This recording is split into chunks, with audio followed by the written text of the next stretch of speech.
Hello everyone, welcome in my YouTube channel MCN nurses classes में आपका स्वागत है।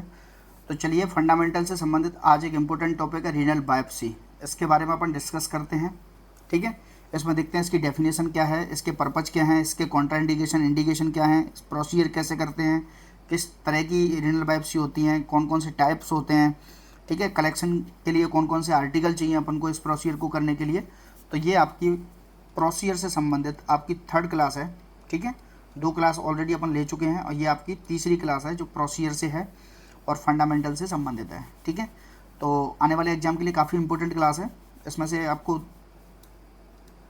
10 to 20 क्वेश्चन आपको इस क्लास से देखने को मिल जाएंगे। ठीक है, तो चलिए बिना देर किए क्लास को शुरू करते हैं। छोटा सा टॉपिक है लेकिन इम्पोर्टेंट टॉपिक है। ठीक है, रीनल बायोप्सी। तो रीनल बायोप्सी में सबसे पहले अपन क्या देखते हैं, सबसे पहले देखते हैं डेफिनेशन। ठीक है, क्या डेफिनेशन। तो इसकी डेफिनेशन क्या होती है, small quantity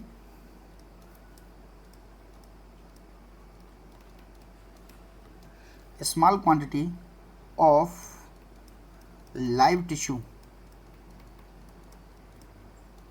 small quantity of live tissue is collected from kidney that is known as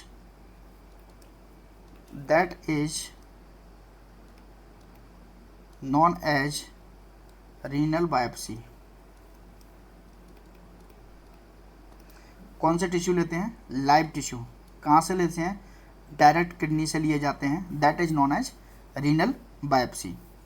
अब रीनल बायोप्सी के लिए ये जो लाइव टिश्यू लिए जा रहे हैं इसका पर्पज क्या है, क्यों लेते हैं इसको, इसका पर्पज क्या है, पर्पज। तो पर्पज होता है इसका साइटोलॉजिकल और हिस्टोलॉजिकल एग्जामिनेशन के लिए। कौन सा, साइटोलॉजिकल और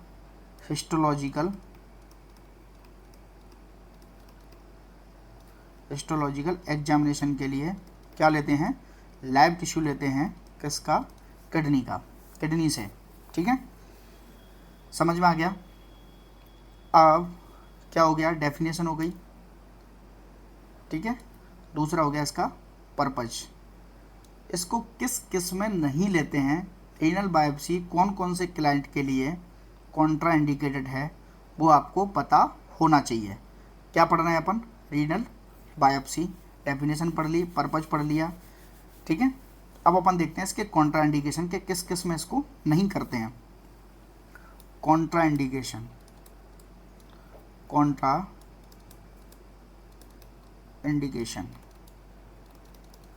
किस किस में इसको नहीं करते हैं। तो सबसे पहला, अगर किसी को ब्लीडिंग डिसऑर्डर है, क्या है, ब्लीडिंग डिसऑर्डर, तो ब्लीडिंग डिसऑर्डर में ये कॉन्ट्राइंडिकेटेड है। ठीक है, दूसरा, अगर किसी को हाइपरटेंशन है, तब क्या नहीं करते हैं, किडनी बायोप्सी या रीनल बायोप्सी। ठीक है, तीसरा, अगर किसी को सिंगल किडनी है, सिंगल किडनी वाले केसेस में भी रीनल बायोप्सी नहीं करते हैं, या फिर किसी को विल्म्स ट्यूमर है, तो विल्म्स ट्यूमर वाले में भी क्या नहीं करते हैं, रीनल बायोप्सी। समझ में आ गया। कॉन्ट्रा इंडिकेशन क्या क्या हो गए, अगर किसी को ब्लीडिंग डिसऑर्डर है उस केस में नहीं करते, हाइपरटेंशन है तब नहीं करते, सिंगल किडनी है तब नहीं करते, और विल्म्स ट्यूमर है उसमें भी कॉन्ट्रा इंडिकेटेड है। ठीक है, अब किडनी बायोप्सी जो होती है, रीनल बायोप्सी जो होती है वो 2 तरह की होती है। कितने टाइप की होती है, 2 प्रकार की होती है। इसका जो प्रोसीजर है उसको समझते हैं। प्रोसीजर इसको कैसे कैसे किया जाता है। तो ये 2 टाइप की होती है। फर्स्ट होती है आपकी कौन सी, ओपन रीनल बायोप्सी। ठीक है, ओपन रीनल बायोप्सी। और दूसरी होती है आपकी क्लोज रीनल बायोप्सी, ठीक है, ओपन रीनल बायोप्सी और क्लोज रीनल बायोप्सी। अब ओपन रीनल बायोप्सी में अपन देखते हैं first sample as collect during surgical procedure. अगर कोई सर्जिकल प्रोसीजर हो रहा है उसके दौरान क्या किया जा रहा है, बायोप्सी का सैंपल लिया जा रहा है, तो वो किस में आएगा, ओपन रीनल बायोप्सी के अंदर आएगा, ठीक है। इसमें और क्या होता है, इसमें ज़रूरत पड़ती है किसकी, जनरल एनेस्थीसिया की। तो पेशेंट नीड जनरल एनेस्थीसिया, ठीक है, इसमें ज़रूरत पड़ती है किसकी, जनरल एनेस्थीसिया की। और क्या होता है, अगर किसी को जनरल एनेस्थीसिया दे रहे हैं तो उस केस में पेशेंट को NBM या फिर NPO, दोनों एक ही चीज़ है, निल बाई माउथ और निल पर ओरल। NBM रखना पड़ता है कितना, 6 to 8 hours before the procedure. तो 6 to 8 आवर्स को NBM रखने की ज़रूरत पड़ती है, पेशेंट को जनरल एनेस्थीसिया की ज़रूरत पड़ती है। ओपन रीनल बायोप्सी के अंदर सैंपल जो कलेक्ट किया जाता है वो सर्जिकल प्रोसीजर के दौरान ही किया जाता है, ओके। सॉरी। उसके बाद आ गई आपकी क्लोज रीनल बायोप्सी। तो क्लोज रीनल बायोप्सी में सबसे पहले अपन देखेंगे ये कैसे होती है। तो इसमें होती है सैंपल जो कलेक्ट होता है, sample as collect by needle aspiration,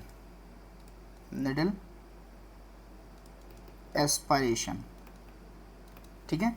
इसमें जो सैंपल लिया जाता है वो निडल के थ्रू लिया जाता है, ठीक है। और दूसरा इसमें क्या था, जनरल एनेस्थीसिया था। इसमें पेशेंट को जो नीड होती है, पेशेंट नीड लोकल एनेस्थीसिया,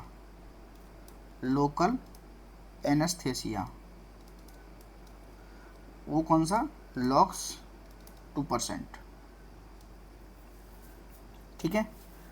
और इसी क्लोज रीनल बायोप्सी को, इसी को क्या कहा जाता है, इसी को कहा जाता है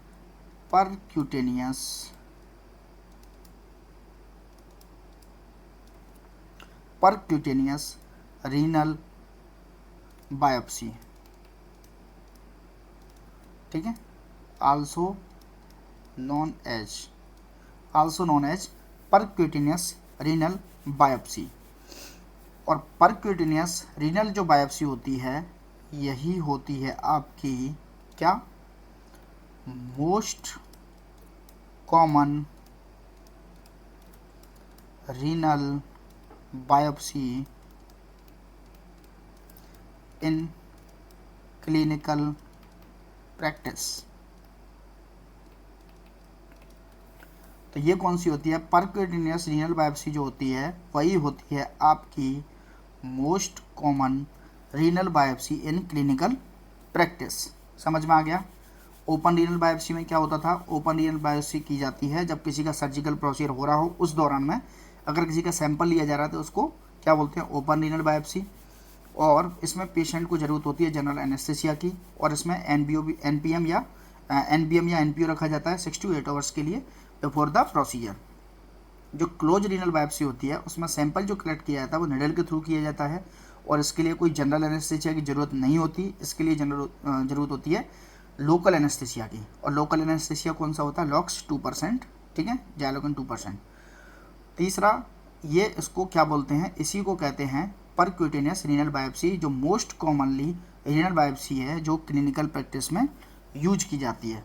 इतना समझ में आ गया, सिंपल सा है, ओपन और क्लोज, ठीक है। अब देखते हैं इसके आर्टिकल। इसके लिए आर्टिकल क्या क्या जरूरत पड़ती है, इसके आर्टिकल देखते हैं, और आर्टिकल से कई बार क्वेश्चन बनता है। अगर आपको वीडियो पसंद आ रहा है तो वीडियो को लाइक कर दो, काफ़ी इंपॉर्टेंट क्लास है, छोटे छोटे प्रोसीजर हैं, लेकिन इससे एक दो क्वेश्चन आपको एग्जाम में देखने को मिल जाते हैं, जो आजकल एग्जाम का पैटर्न है उस हिसाब से। ठीक है, तो क्या है, आर्टिकल देखते हैं अपन। वीडियो को लाइक कर दो, चैनल को सब्सक्राइब कर लो, कुछ नहीं जाएगा आपको, एक पैसा नहीं जाएगा। आर्टिकल में देखते हैं, तो आर्टिकल में सबसे पहले आपको चाहिए क्या, सैंपल कंटेनर। ठीक है, सैंपल कलेक्शन कंटेनर। ठीक है, क्या चाहिए, सैंपल कलेक्शन कंटेनर चाहिए आपको। और क्या चाहिए, निडल चाहिए। अब निडल का साइज अगर आपसे पूछा जाए तो 16 गॉज, ये ध्यान रखना, इम्पोर्टेंट है। ठीक है, निडल कितनी चाहिए, 16 गॉज की। और क्या चाहिए, और आपको चाहिए 10% फॉर्मलिन, 10% फॉर्मलिन। क्यों, एज प्रिजर्वेटिव।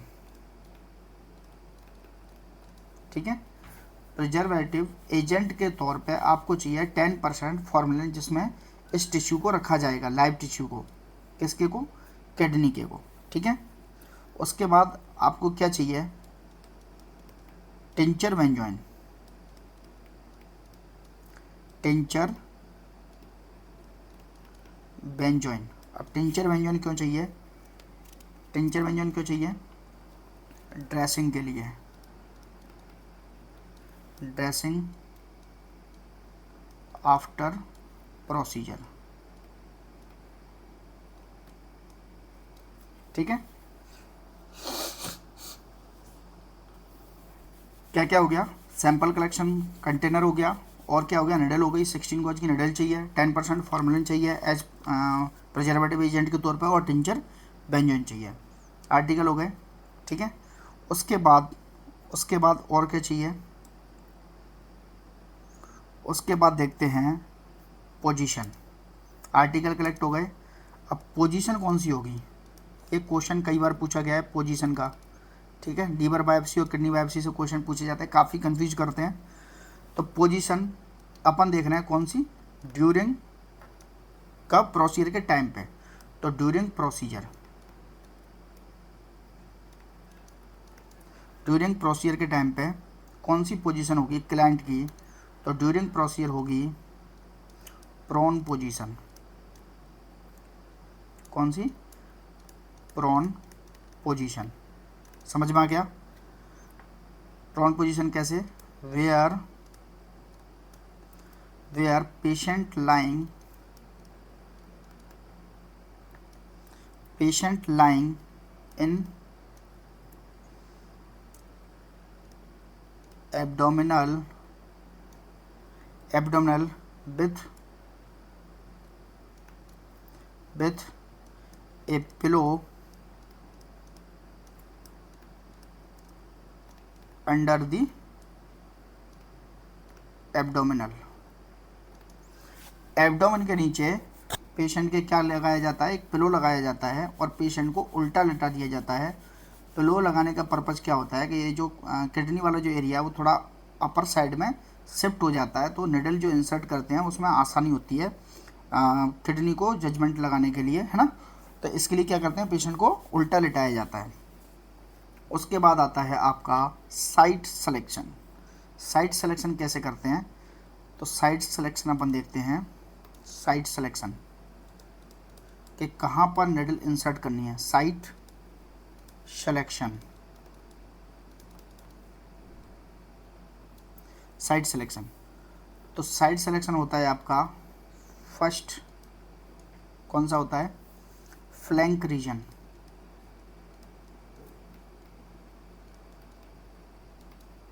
फ्लैंक रीजन, ठीक है। दूसरा होता है आपका 11th ribs to second lumbar vertebra.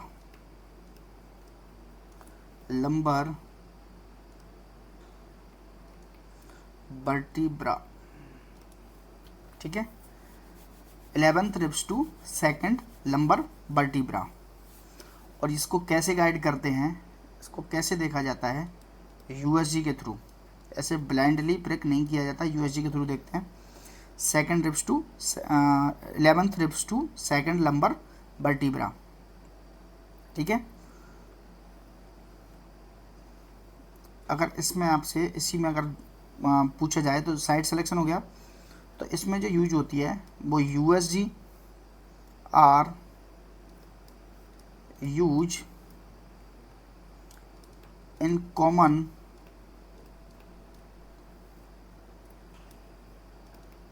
Clinical practice, ठीक है, फॉर साइट सिलेक्शन। तो यूएसजी का यूज किया जाता है साइट सिलेक्शन करने के लिए, ब्लाइंड ब्रेक नहीं किया जाता है। उसके बाद नर्सिंग जो इंस्ट्रक्शन होगा, जो इम्पोर्टेंट पार्ट है इस पूरे टॉपिक का, तो उसमें क्या बोला जाता है उस जब निडल इंसर्ट करने जाते हैं तब, तो वो काफ़ी इम्पोर्टेंट है। न्यू स्लाइड में देखते हैं। तो जो नर्स इंस्ट्रक्ट करेगी वो क्या करेगी, जब निडल क्या कर रहे हैं, निडल डाला जा रहा है, तो nurse instruct to patient for किसके लिए, डीप ब्रीथ, याद कर लेना, deep breath and hold just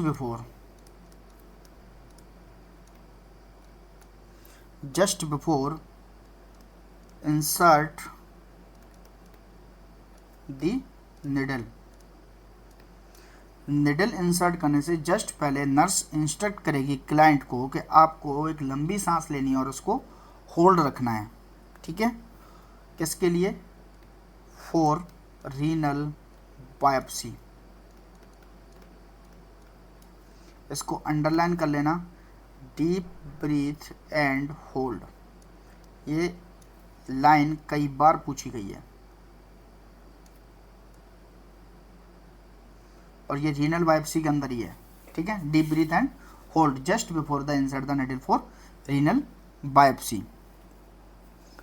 और कितनी देर के लिए अगर पूछा जाए, टाइम अगर पूछा जाए, तो 5 to 10 सेकेंड, इससे ज़्यादा नहीं रखते हैं, इतने में काम हो जाता है। 5 to 10 सेकेंड अगर आपसे टाइम पूछा जाए।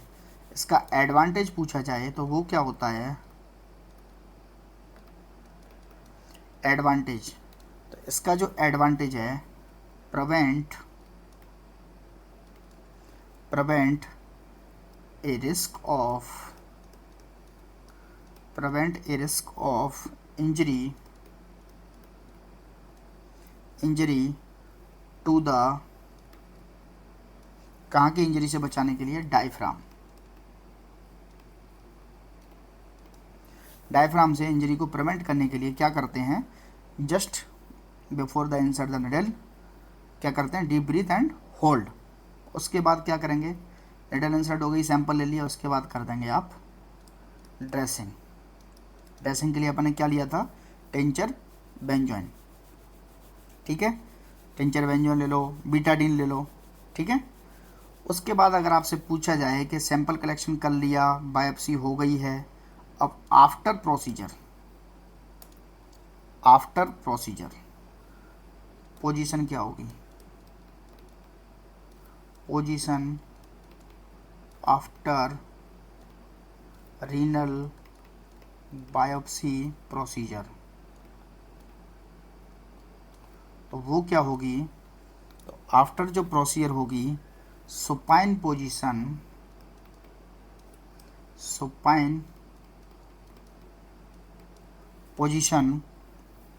विथ apply a plow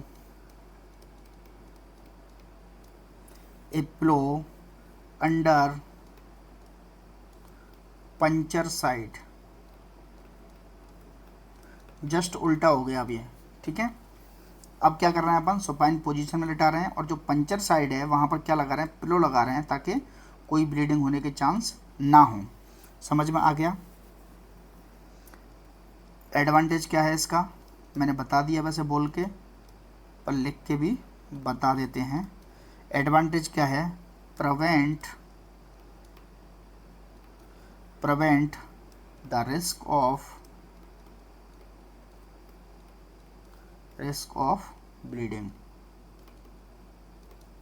समझ में आ गया, ठीक है। अब इसका देखते हैं कॉम्प्लिकेशन।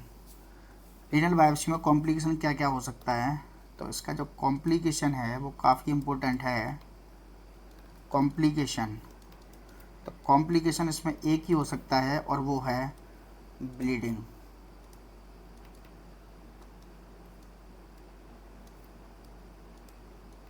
ठीक है, तो क्या कर दिया आपने रीनल बायोप्सी का टॉपिक पूरा क्लियर कर लिया है। इसमें से आपको 10 से 20 क्वेश्चन आराम से बन जाएंगे, ठीक है।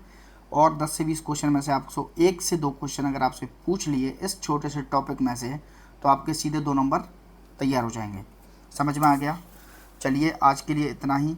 अगर वीडियो पसंद आई है तो वीडियो को लाइक कर लो, ठीक है। और क्या करना है, चैनल को सब्सक्राइब कर लो ताकि आपको ऐसे ही इम्पोर्टेंट टॉपिक के साथ विद एक्सप्लेनेशन आपको चीज़ें मिलती रहें जो आपके एग्ज़ाम के लिए काफ़ी इम्पोर्टेंट हैं, ठीक है। चलिए मिलते हैं, आज के लिए इतना ही, मिलते हैं अगली क्लास में।